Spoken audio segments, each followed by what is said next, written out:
and subject to monitoring at any time. To accept this call, press 5. To block this call and all future calls, press. You may begin speaking now. Yo. Top of the top, what's the word, Bolderhead? Top of the morning. Top of the morning. How you feeling? Feeling good, feeling great today. It's a beautiful day outside, looking forward to getting the day started, going on a hike with my dog. Okay, you high energy early in the morning, man. I like to hear that, man. Oh yeah, definitely. I'm up 5 a.m. every day, man.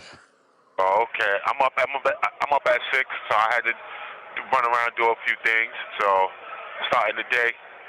Okay. But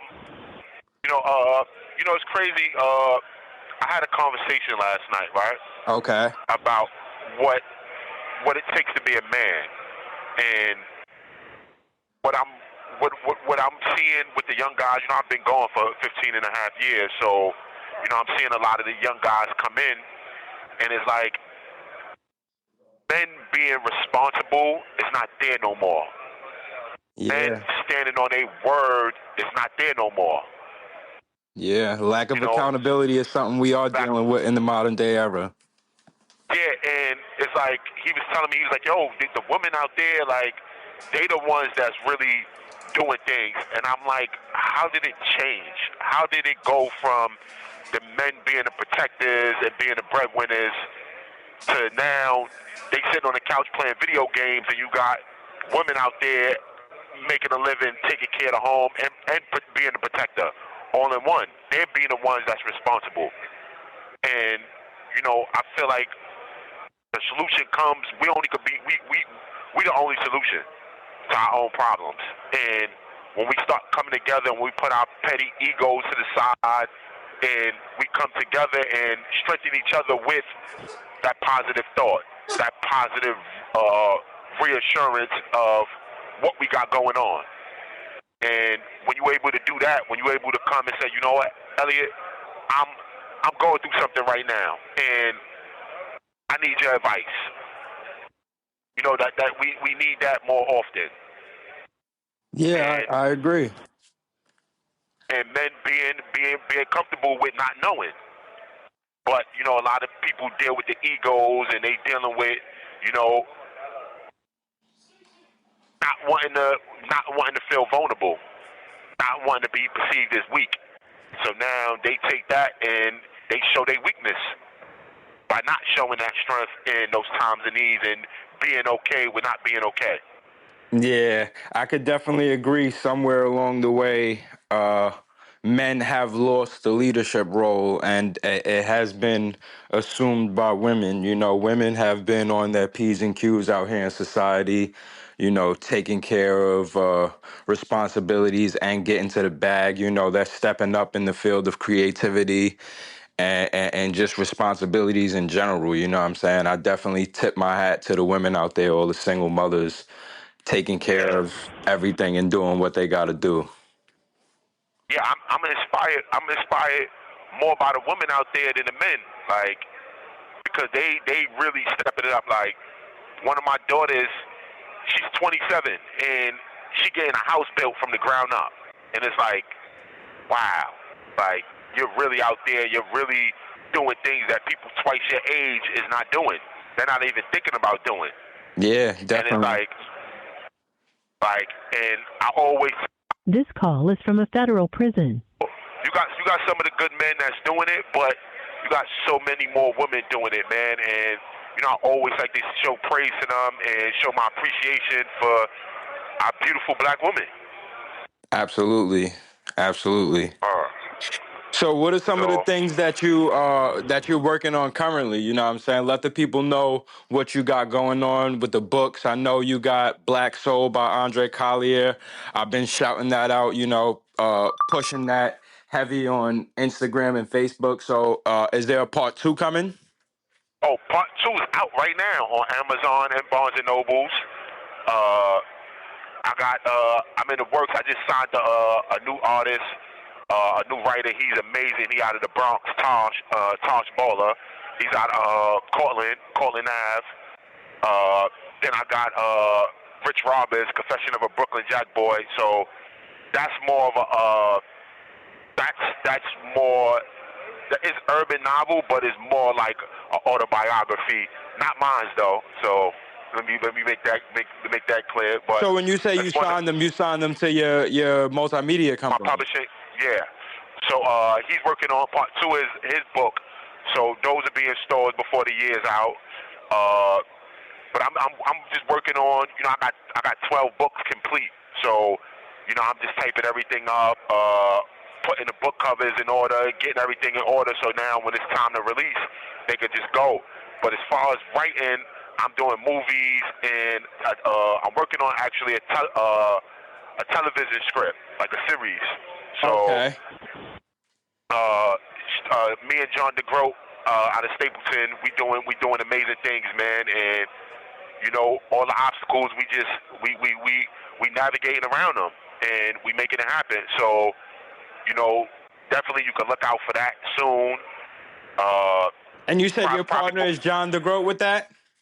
yeah. He's in the feds too?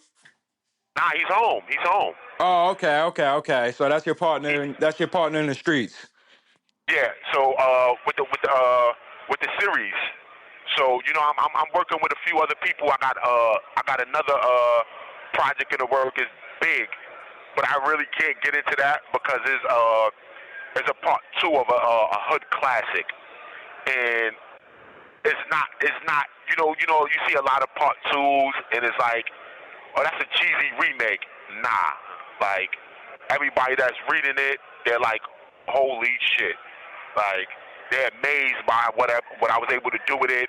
And, the main cast, they got killed off in part one, but the supporting cast, they back, and you're able to see their life now. So it's amazing. But again, I can't really talk about that right now because I'm basically negotiating something. So I'm just hold up on that. And you're going to be the first one to know, like, yo, this is what's going on.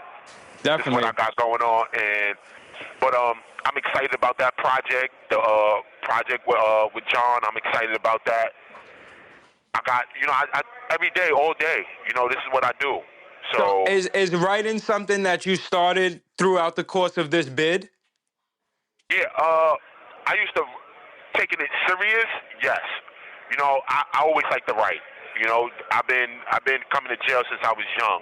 So that used to be like when I'm bored, you sitting in the cell, and it's just like, let me do something. You read all the books that they got, and it's like, when you start looking at certain books, you're like, dudes getting paid to do this? Like, so, I really started taking it serious actually a few years ago, probably like 2017, 2018. I'm sitting in here, and it's like, I need to put my mind towards something that's bigger than myself. Yeah. And then I started putting together, like, now I have a purpose. Like, I This call is from a federal prison. think a lot of people, their mistakes is they lack purpose. They wake up in the morning and it's like, I'm just going to work. They just going through the routine of it, but they don't have a purpose. They don't have a purpose that encourage them to, even when the obstacles come, they able to navigate through them because I have a bigger purpose. And my purpose is that strong to where, like, I can overcome anything. Nothing could get in my way. Yeah, So definitely. I look at what 50 Cent is doing. I look at what Tyler Perry's doing right now, and it's like they feeding a lot of families. They giving jobs to a lot of people. They're encouraging people with their words. They're encouraging people with their actions, and it's like, that's amazing. So when I think about where I want to be at, I want to, in a creative space, I want to be somewhere in between. Like, I don't want to be all the way hood gangster like where 50's at as far as the content that he's releasing. But then I don't want to be where Tyler Perry is. Yeah, Where, I get it. You want some type of a balance. the balance. So, and that's what I'm working for. And that's a lot of my work. That's what it's working for. Like, I deal with a lot of, like, I try to put a lot of, like, historical aspects into my writing because now it feels more authentic. Yeah, definitely understood. You got when you have like a 15-year-old kid that runs his whole neighborhood and he's like a drug lord at 15. It's like, it's not realistic. It's not real. And Nor is this you something know, that you should be, preaching to the youth. huh? Nor is it something that you should be preaching to the youth. Preach it. Yeah, because they thinking that, oh, I just seen that on TV. I can do that. I can go shoot up a block and get away with it, and there's no consequences behind it. And that's not cool. So Yeah. then they got that added with the video games, and they feeling like it's like they run around playing Call of Duty, but this is real life. This is Yeah. not. You don't get a do over. You make a mistake, and that mistake can cost you the rest of your life. Yeah, that's it. It's over. So we're approaching the 11-minute mark here. I got two questions for you, and I would like for you to close it out with these two questions. What's your Okay. mentality now? How have you grown since you've been incarcerated? And what's your message to the youth that you would like to leave closing out the interview? Okay. My mentality changed because now I value life. You know, and in all its forms. Before it was just like all I thought about was me. But now looking at my actions and seeing the effect that I have on so many other people. Not just my family, but victims and their family, and the things that, have long-lasting effects, lifelong effects. That, like, that inspires me to do good because of all the bad that I've done. And for the young boys, it's like you have to have a vision, right? And know that this is the path I'm going, and I'm not listening to what everybody say. Sometimes I might have to be alone because everybody's doing this, but that's not right. Take responsibility, because what you do at 15, you're not realizing that you'll be 45 years old still dealing with the consequences that you made when you was 15. Think about the consequences of your actions, not just for today and tomorrow, long term. And be comfortable with going, sitting down, and talking to somebody. Be comfortable with change. Be comfortable with something different. And if everybody's saying you should wear this, think about, hold on, is this really a good outfit, or is this really what I want to do? Do I really want to be a gangbanger? Do I really want to leave out of school? Like, everybody that I talk to in here, right? They be like, they wish they would have stayed in school. Why? Because all the people that's successful went to school and succeeded. The ones that is the so-called nerds is the ones that's running these companies now that they going to work for. Yeah. So it only makes sense, like, to do the right thing now, because the things that you do now is gonna affect you. The relationships that you build now have a long-term effect. Your actions have a long-term effect, and just be mindful of that. And everybody's dealing with their own personal issues, so it's really no one size fit all. But just get that one good individual, whether your uncle, your father, the next door neighbor, and sit down, and somebody that you respect, somebody's opinion that you respect, and be open to listen to what he's saying. 'Cause I used to always not want to listen to the older guys. Yeah. Like, they say something, and it's like, yeah, I hear you, but you don't have the Benz, you don't have the nice car, that's what I want.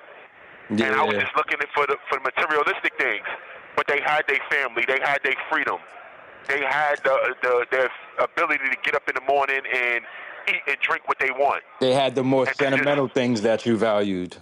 the one that's the value, the family, the love, like, because when you take all the money away, what you got left?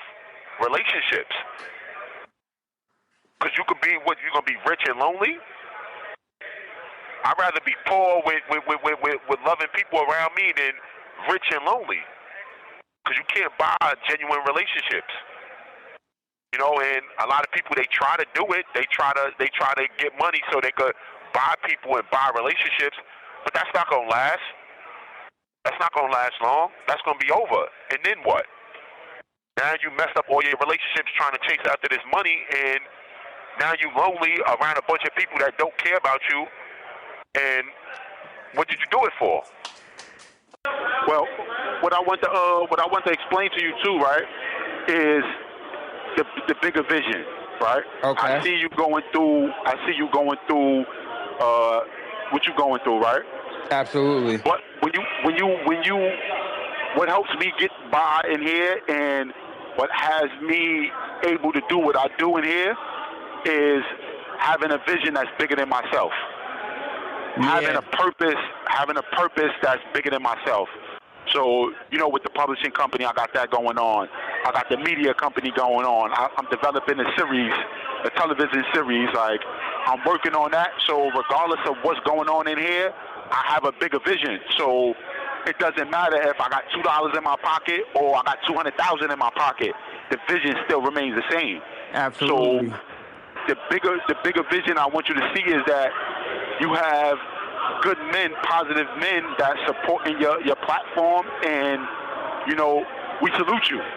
I salute you, and that's content for the broader world. And you have to be able to translate that content into dollars, and that's easier than what you really think. But your vision has to be there so you can see all the possibilities as they arise.